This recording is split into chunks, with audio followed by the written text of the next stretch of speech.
A fiasco during the start simulation defines the end of this first preseason testing session. Hello friend of Sakamoto, welcome to another video. I'm Matthias Pucci.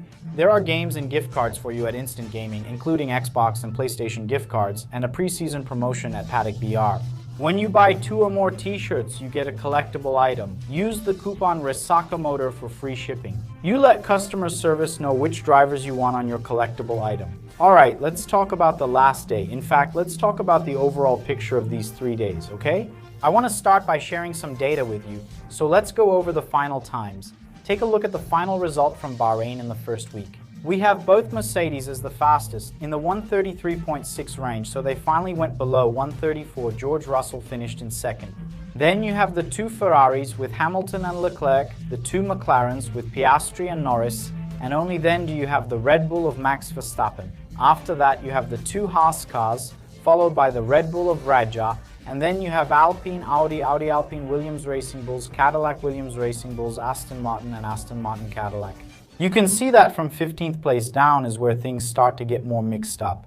Before that, the top 14, the times were almost team by team, but the time difference there from the first to the last, for example, is very big. You can't consider these times as final, as the actual results, or as something conclusive. As I always tell you, but here are the times we see that the top 4, the 4 big teams, are the usual ones. As I've been telling you, it's unlikely to change. There's a certain expectation around Alpine, and nobody knows how far Aston Martin will go once they manage to fix their problems.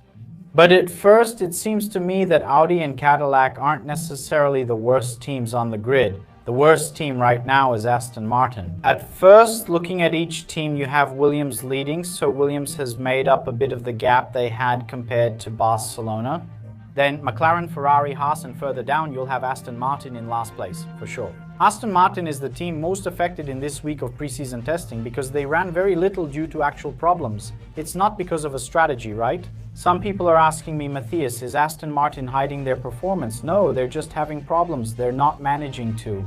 The estimate I just read is that they're losing 3 seconds from the Honda engine as a precaution. 3 seconds is a lot, guys, because if they push the engine, it causes problems. The main theory is that Newey's aggressive design is influencing this, but let's see. Cadillac and Audi, which are the new teams, did well, so everything turned out pretty cool.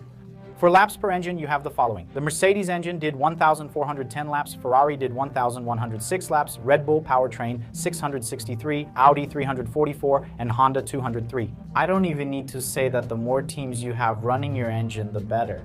It's no wonder that Mercedes with its 4 teams managed to have more laps, so that's natural. And then you see that Honda and Audi end up having a bit of a problem, right? They end up having a disadvantage. The speed on the last day. Look, this isn't the overall one like we were talking about before. This is just for the last day. We have Verstappen with 337 and Lawson, also 2 cars from Red Bull powertrain. While there, at the end, you'll have Bortoleto, Albon, Colapinto, Perez, and also Stroll. But Aston Martin managed to use a little more of its engine, a little more of its straight line speed. That's good, okay? That's good, but still, let's see where it goes, remembering that we don't know the fuel load and we also don't know what test each one was doing.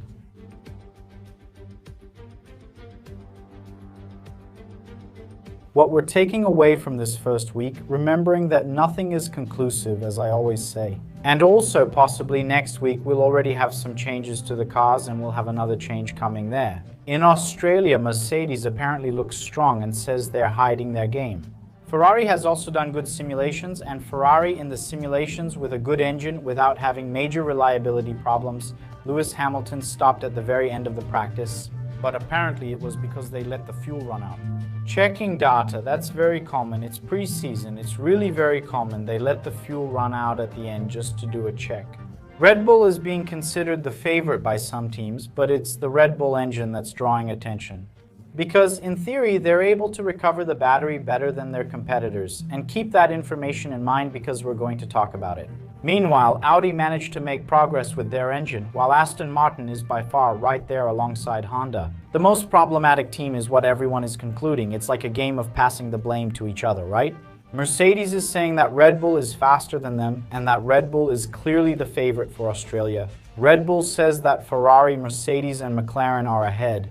In other words, Red Bull puts itself as the 4th strongest, while Ferrari says it's the 3rd strongest behind Mercedes and Red Bull, and McLaren is a big question mark. No one, really, no one on the grid can quantify where McLaren is. No one can say where McLaren stands in this whole thing. So McLaren is the big question mark that no one is able to understand. That could be good or bad, right? Let's see what McLaren shows over there in Australia. The only common point is that Aston Martin does have problems. Aston Martin is dealing with a lot of issues and at the moment is the weakest. If they fix things, maybe by Australia they'll get out of the bottom there.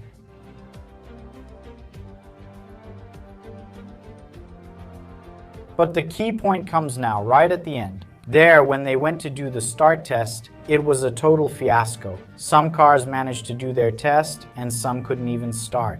Because now you have a whole procedure, as Bortoleto already explained. You have to count to 10, keep the revs high, and work the clutch. You count another 5 seconds, I don't know what, and then you start. If you miss that count, you miss the start window, and then you even risk the engine going into anti-stall, which is what happened with Colapinto. In fact, Colapinto stayed on the grid for 10 seconds longer, maybe even more than that. He couldn't start with the others. All cars were meant to start together, but after he did, his car went into anti-stall. And that's extremely dangerous. It poses a risk at the start there in Australia. Just imagine, you have 22 cars, let's say 5, 6, or 7 cars can't start because they're messing with the battery. That's possible, guys. It's quite possible. The drivers are making a lot of mistakes in the simulations and the starts are much more complex, mainly because of the battery.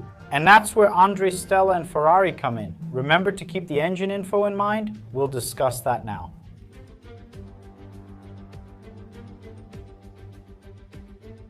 Andre Stella is saying the following.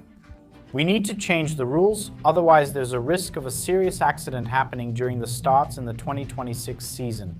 Not to mention there's also a big risk of one driver chasing another on a straight, and then out of nowhere the driver in front goes into recovery mode and becomes much slower, causing an accident similar to that one with Eber in 2010 where he hit the back of the slower car and the car took off. But there's a problem.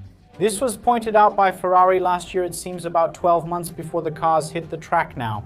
Nobody wanted to change the rule before, but when they tried now, Ferrari said, I'm going to veto it because I adapted my engine for this so I can charge the battery faster than you guys. So, since I warned you back then and you didn't want to, and I made the adaptation to my engine, now I think it's unfair that I have to adapt to you. And I'm with Ferrari, to be honest. Okay, I'm with Ferrari. Ferrari is right. They gave the warning. Back then, nobody wanted to change, so now you reap what you sow. That's pretty much what's happening with this regulation. Christian Horner started when the regulation was a mess. Now they want to change the engine rules, even Mercedes. I'm with Mercedes too. Mercedes made use of the regulations and the others have to deal with it, so there is a safety issue. But this is a consequence of a certain arrogance among the Formula One teams. They get caught up in internal political fights instead of looking at the regulations as a whole. In the end, when it came down to it, there were a lot of problems. The start test was a fiasco, and there's a chance it could be a fiasco in Australia too. And Formula One will have to figure out how to solve this start problem in less than a month, because that's all the time they have for it. Fernando Alonso criticized the regulations, noting that even the Aston Martin boss can now take turn 12 since it's much slower because of the battery. So my friends, what I tell you isn't based on my own conception. I form my opinion based on what drivers, team principals, and engineers have been saying for 3 or 4 years. That's why I've been warning you. I have a whole playlist on these regulations and most videos are negative. Are the regulations bad? Maybe they'll improve next year, but right now they're off to a bad start. What did you expect? Share your thoughts in the comments and remember to subscribe and turn on notifications. And of course, there's Mourinho Global for international legal assistance. Also, Evo Design for helmets, cockpits, and steering wheels of your favorite driver, like the one I have back here. Hangover coupon, a big hug, thanks and see you.